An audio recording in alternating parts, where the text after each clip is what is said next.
The Fed15 podcast is presented by Serving Those Who Serve, a fiduciary, fee-based financial planning firm serving federal government employees and retirees all over the country. This podcast is for informational purposes only and is not intended to be taken as financial advice. All listeners should consult their personal advisors before taking any action. The opinions expressed by our hosts are their own and do not reflect the views, policies, or position of either Raymond James or Serving Those Who Serve. Hey, everybody, and welcome back to a new episode of the Fed15 podcast. We, of course, are here to discuss the latest news and info that Feds need to know in 15 minutes or less. So whether you are a seasoned, grizzled federal employee or whether you're just starting out in your career as a Fed, Fed15 has got you covered. Grab your coffee, kick back, and we will tell you what you need to know, but might have missed. We are your hosts, Katelyn Murray and I guess I am the grizzled Dan Sipe. Yes, the grizzled, the magnanimous Dan Sipe. How about that one? Ooh, okay. It's a good SAT word, huh? Yeah. Yes, it is. Yes, it is indeed. You're not the only one who can sling verbiage on this show, Mr. Dan Sipe. I had no doubt. Doubt. Awesome. Well, very important update. I did, in fact, for those who are following along at home, I did, in fact, finally watch the Meg, the proper Meg. So I was able to find it on streaming. It was quite good. I have to say, I agree with your recommendation. There we go. Anything else catch your eye in cinema world? I don't really watch a lot of movies. I typically don't sit still long enough to watch a movie. So I just have a bunch of series that I string along. Big Star Wars fan, big Star Wars Trek fan. I think I mentioned that. Yep. But my favorite movie, like what has quickly become one of my all-time favorites, is the new Dungeons and Dragons movie, which I guess isn't that new anymore. Oh, really? Okay. Fantastic movie. My favorite clip, which if we could, there's no way we could afford to do this, but if we could, I would totally clip it for a financial planning commercial, because Chris Pine's character has this great bit where they're like, well, because in Dungeons and Dragons, everybody has a role. And they're like, well, what do you do as part of the group? What's your role? And he's like, I'm a planner. I plan. And they're like, well, the plan's done. Like we already set up the plan. The plan is finished. So like, what are you going to do now? And he's like, but we might need to change the plan. When things come up, we just change the plan. Then we just write we make a new plan. And as I was watching the movie, like that's my favorite part, because that's literally our job. Like that's Sure. what we do. And I'm like, man, I wish I could clip this for an advertisement for Serving Those Who Serve, but very spot on. Well, before we jump in now, and I saw it as well, and I did enjoy it. It was a very pleasant surprise. Mm-hmm. Think we'll get a sequel? How did it make money, Katelyn? I don't know how it did in the box office. I think it actually did pretty good, because here's the thing, like I am a nerd, so of course I was going to watch it, but I didn't go see it in theaters. I kind of waited, which now I wish I hadn't done, because I didn't realize what I was getting. I should have known when Chris Pine signed on that it was going to be awesome, but I just didn't. So I'm not sure how it performed in the box office, but they did set it up for a sequel. So we will see. $208 million, Katelyn. That's nothing to sneeze at. Yeah, 208. Yeah. Yeah. It was really good. I believe that's past Indiana Jones, among other probably. things. So, yeah. All right. Okay. Fingers crossed.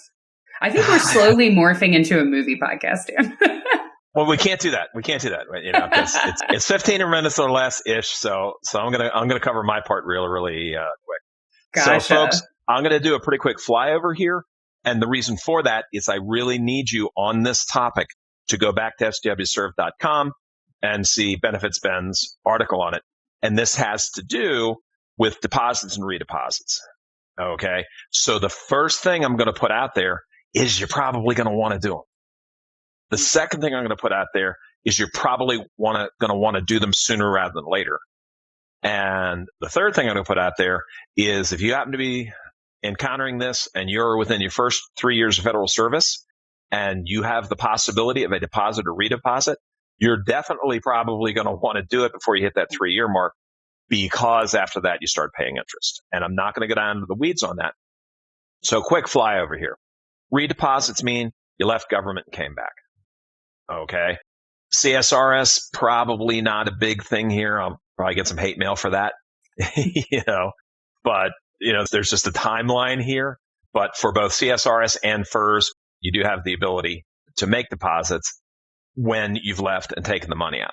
Now, one of the things our Fred Ed Zerndorfer will preach in his webinar appearances, if you, when in doubt, leave the money in there.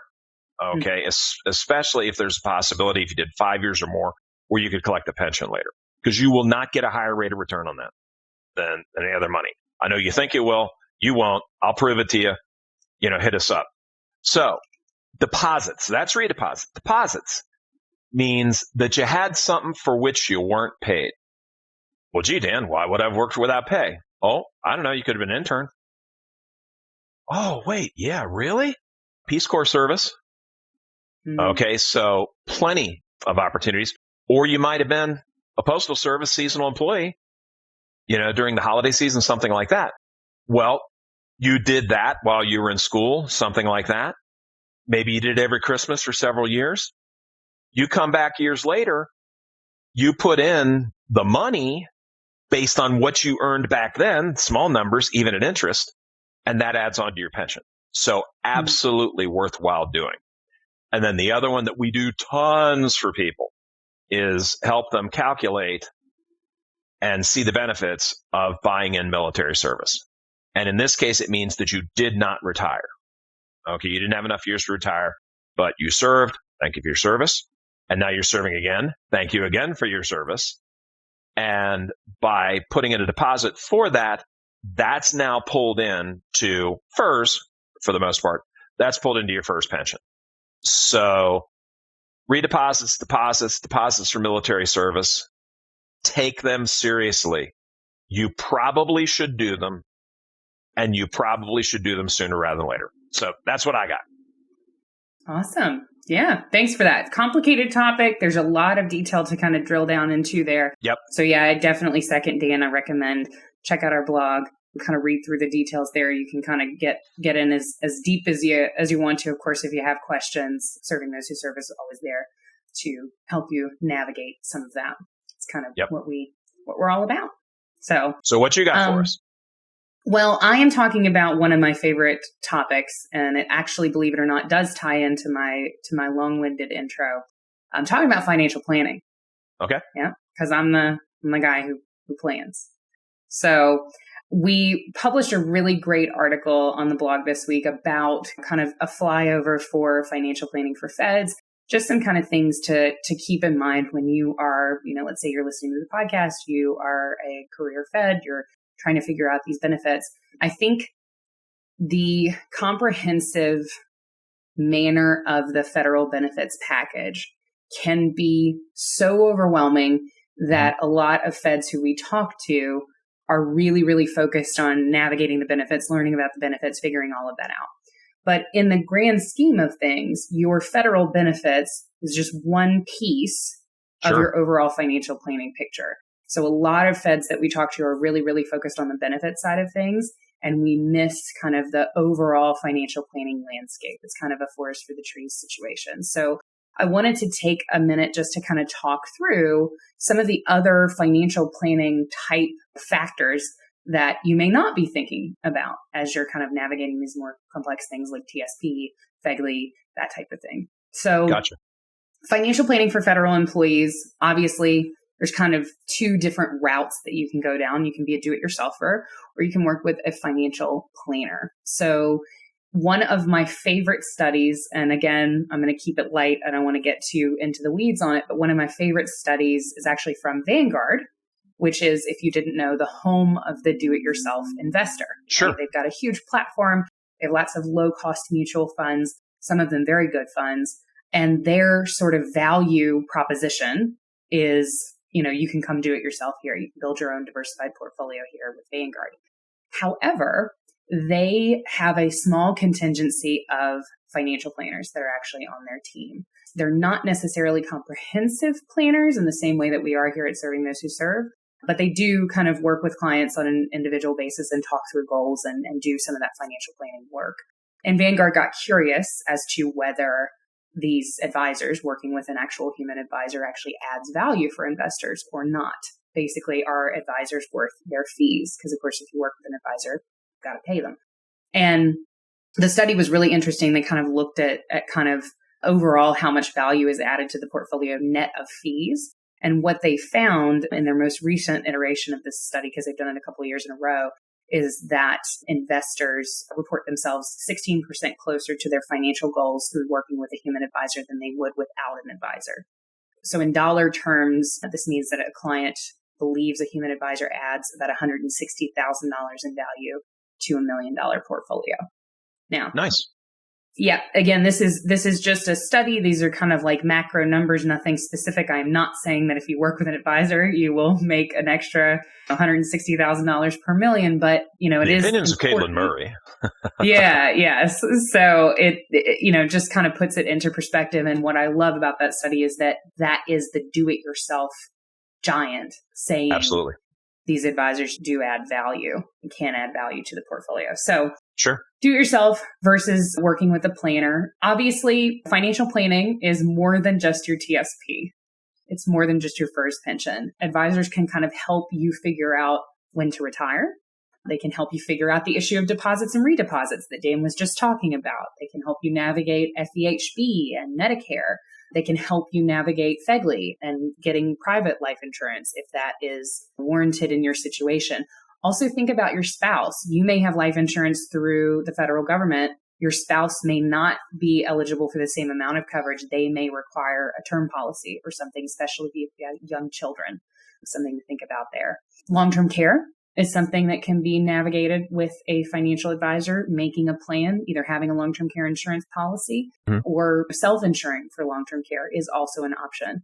Survivor benefits, figuring out what makes sense for you. A lot of feds that we talk to will just sort of automatically think, oh, let me just opt in for survivor benefits without really thinking through that decision. It could make sense for you. It could not make sense for you. Social Security is also a topic to kind of navigate with an advisor. Have them run some projections, have them kind of help you make the decision as to, do I wait till full retirement age to collect? Do I wait until age 70 to get in step-up benefits annually through age 70, those sorts of things. And then just investment accounts that are outside of your portfolio with the federal government, that are outside of your TSP. So investment accounts that you have set up at random kind of brokers. They can really help consolidate those and bring in an overall strategy and certainly help with managing. Something to be aware of, no financial planner is probably better than having a bad financial planner. Ooh. Yes. Spill the tea. Yeah. So you want to be very wary. The term financial planner is actually not currently a regulated term on a federal level. There are lots of organizations, the Financial Planning Association and others, are lobbying the federal government to actually get the title financial planner codified and made more specific. And by that, I mean, what designations do you need to hold to call yourself that? What sort of licenses do you need to hold to call yourself that? Because right now, anyone can just call themselves a financial planner. Certifications are not. So you want to be very wary when you are looking for advisors. You want to find someone who is a fiduciary. You want to find someone who is bound to make decisions in your best interest. And you want to, of course, find somebody who has the appropriate designations, certifications, or licenses to be able to advise you. A couple of those that I'll mention off the top of my head: CFP, Certified Financial Planner designation, really big designation in this kind of arena. It shows there's a test that's associated with it. There are courses, there's an experience quota. So if you're working with CFP, it's somebody who, has been in the industry a while and has learned through various methods. They're also bound fiduciaries because they sign an ethical code. Chartered Federal Employee Benefits Consultant. That is another big one. All of our advisors here at Serving Those Who Serve are Chartered Federal Employee Benefits Consultants. Sure. So that is Fed specific. So that designation means that they are fluent in federal employee benefits and can advise you there. Another one that I'll mention is the Accredited Investment Fiduciary. That is another one. It's another fiduciary sort of practice, and this one deals with more investment management and how to actually manage an investment portfolio, that side of things. So just to name a few, you want to make sure that you're working with somebody who's qualified. Be wary of folks who are looking to sell you life insurance, folks who are looking to sell you pensions, folks who are looking to sell you annuities, and that's all. Because a lot of times that's more transactional. Financial planning should forever be relationship based, at least in our opinion. A product is not a plan. Exactly. Yep. So be wary of, there's strategies called pension max strategies. There's fixed annuities. These can look like guaranteed income streams. But remember, there's no such thing as a free lunch. So just make sure that, if you're looking at a strategy like that, it truly does make sense in the context of your overall financial plan and also your benefits package. Because our feds already kind of have guaranteed income through their pension. So we need to kind of evaluate that. And by the way, go ahead, Dan. And don't forget, Edgin the Bard said, I'm a planner. He didn't say I'm a product. And if this product doesn't work, we'll get you a new product. Correct. So. Exactly. Planner. Just to kind of crack outside of the federal benefits specter real quick, because there's more than just that. Kids, saving for kids' college, 529s, knowing how much, if you work with a qualified financial planner, you can sit down with them and say, look, my goal is I want to pay for 4 years of public in-state tuition for my kid. Here's their age, here's the situation. And a planner can actually tell you how much in lump sum you should contribute to a 529 to fund your kid's college, upfront in a lump sum, or stretch it out, pay it month by month into the 529. Sure. That is the kind of value add that a planner can bring. We can get really specific about those goals, because I know there's a lot of folks who are saving money, but they have no idea if they're saving enough, if they're saving too much. And that's where a planner can really bring clarity. The other side of things is managing debt and expenses. So we think about financial planning a lot when we talk about saving and investing, but you should really involve your financial planner when you're thinking about making big purchases, a car, a house, a boat, those types of things. Planners can give you really good perspective as to what makes sense, buying outright or financing, that side of things. So lots of good stuff there. If you don't have a planner and you are interested in working with a planner, we are financial planners. So feel free to reach out through our website. You can contact us through the contact us page there. And we are always available and happy to help. Yeah. And talking to us about whether we might be a good fit, no obligation, costs you nothing. Totally. Yep. Exactly. Awesome. Well, I know I went over a little bit there, but I can't help it. That's all the time we have for today, Katelyn. Definitely. You get me started on planning and you're lucky you don't have an hour-long podcast episode to listen to. But Gotcha. We will absolutely be back next week. Please, please, please do subscribe on our YouTube channel, Fed Life, so that you never miss an episode. We are also on Spotify for the Spotify fans. And please do remember to share the episode with your family, your friends, your colleagues, anybody that you think could get value out of it. That would really help. And for more information on everything we covered today, check out the blog.swserve.com. Subscribe to our newsletter, the weekly serving, that it's going to be delivered to you. You don't even have to go looking. Okay. Straight to your inbox every week. Exactly. And for those who want to dive even deeper into learning about your federal benefits and financial planning for feds, we do encourage you to join us for one of our complimentary webinars. Again, they are totally free for federal employees and also retirees. I think could get something out of them as well. We've got our FERS pension webinar coming up on September 6th from 11 a.m. to 2 p.m. We've got a tax planning webinar coming up on September 12th from 11 a.m. to 2 p.m. The tax planning webinar is really interesting. Some really, really good information there. I know folks are always kind of confused about navigating taxes. So definitely check that one out if you haven't. We had a great session on that yesterday. Yeah. That's always a really, really interesting one. I feel like people always learn a lot. And then we have a Social Security webinar coming up on September 14th from 1 p.m. to 4 p.m., so that afternoon. Of course, if you prefer a one-on-one approach, you can reach out to our team directly for a financial planning consultation. That email is askstws@stwserve.com. And there we have it. Well, thank you all for listening to Fed15. I am the grizzled Dan Sipe. And I am Katelyn Murray, just plain Katelyn, the planner. Absolutely. And we will see you all next week. See you guys.